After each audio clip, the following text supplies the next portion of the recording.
Hey, it's Mark coming to you from Baker's Green Acres. Today's Monday, the 18th or so, and I am in the butcher shop right now, and I'm doing something that you don't do every day. So I thought I'd share this because it's turning out to be really kind of an adventure.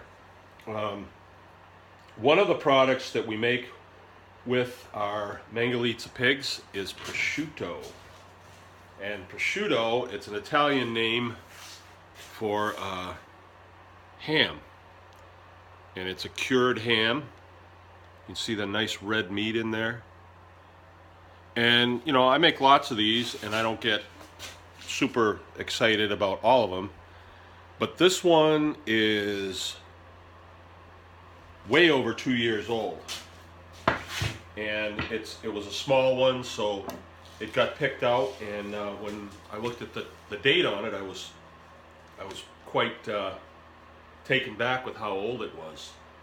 And not that that's a bad thing, it's actually a good thing. An older cured piece of meat is better. Sometimes they can get dried out, but if you have your curing cabinet at the right temperature and the right humidity, it will not.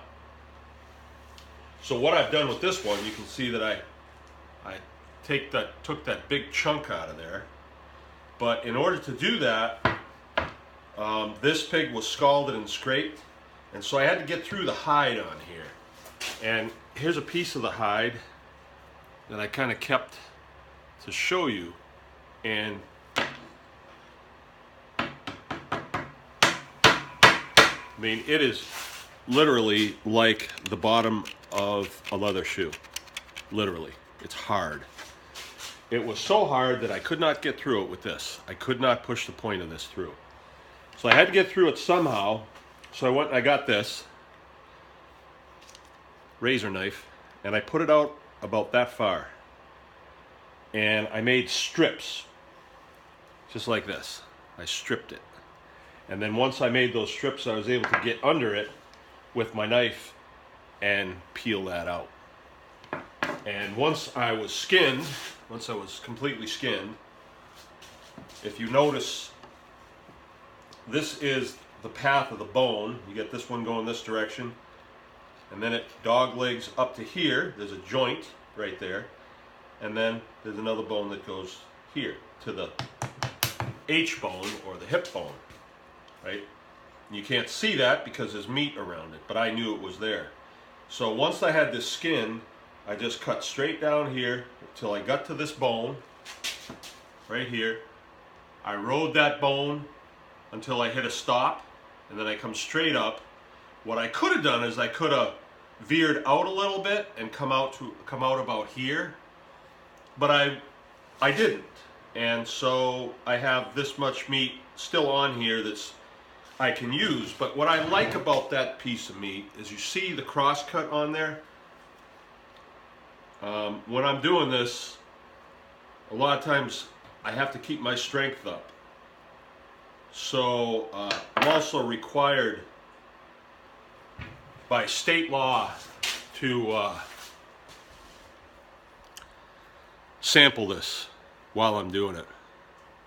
Look at that. That's a 2-year-old piece of prosciutto.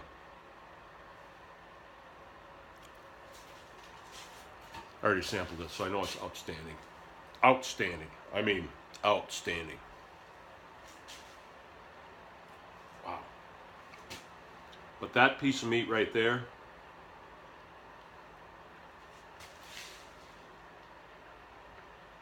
that will go on the slicer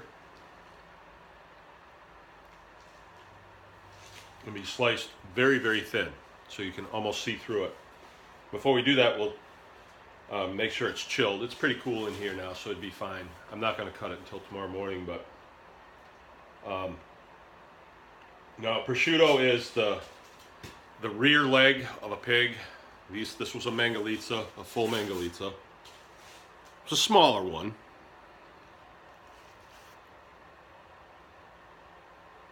Oh yeah.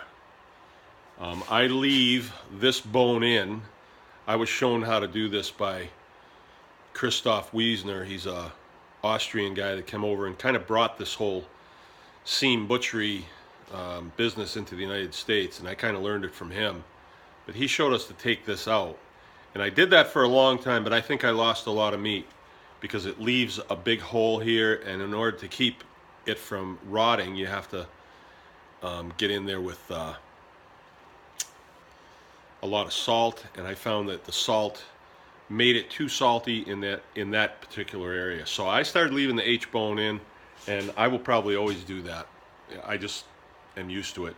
You can cut it down so it doesn't stick out like that, and it looks better.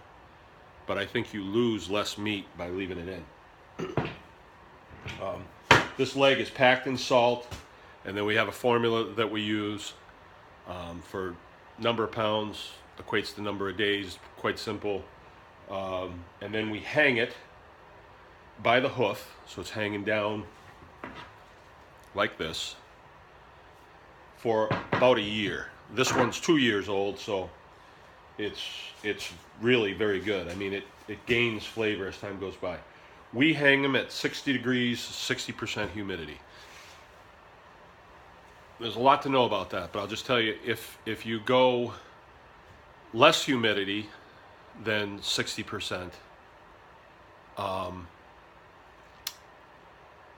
you're likely to dry out at a rate that's too fast, and you'll have drying on the top or on the outside, like up here. You'll have drying there at the outside of the piece of meat, and it'll get crusty, and the inside will not dry. It will not dehydrate. So you don't want to dry it too quick. If you dry it too slow, like too much humidity, then you have a tendency to not cure, and the meat can rot. I've never had either one happen. It's just a theory. I've ruined plenty of them, but for me, it's usually been flies. So when you want to make prosciutto, you kill the animals in the fall after the flies are gone. And then you won't have any problems with flies. Now, this is cured now. There's no place for a fly to get into this.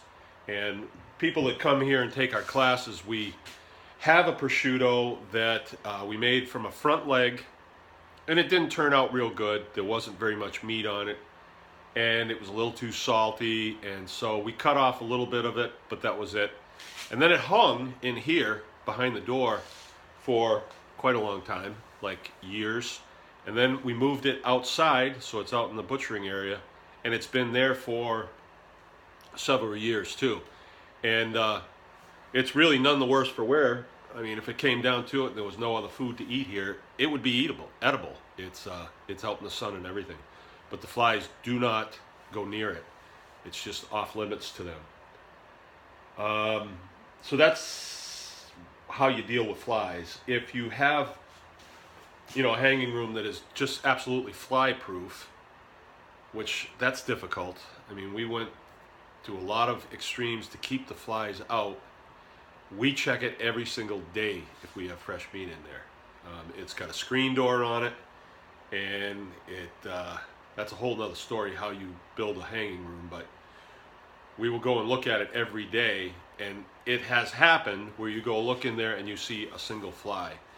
Generally, that fly it's in an environment where it's not thriving, and when you can go in there and smack him pretty easy, then you know that he's not doing too well.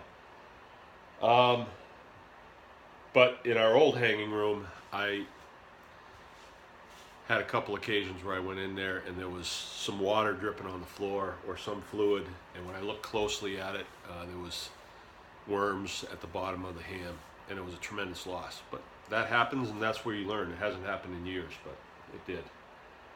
Okay, that's prosciutto.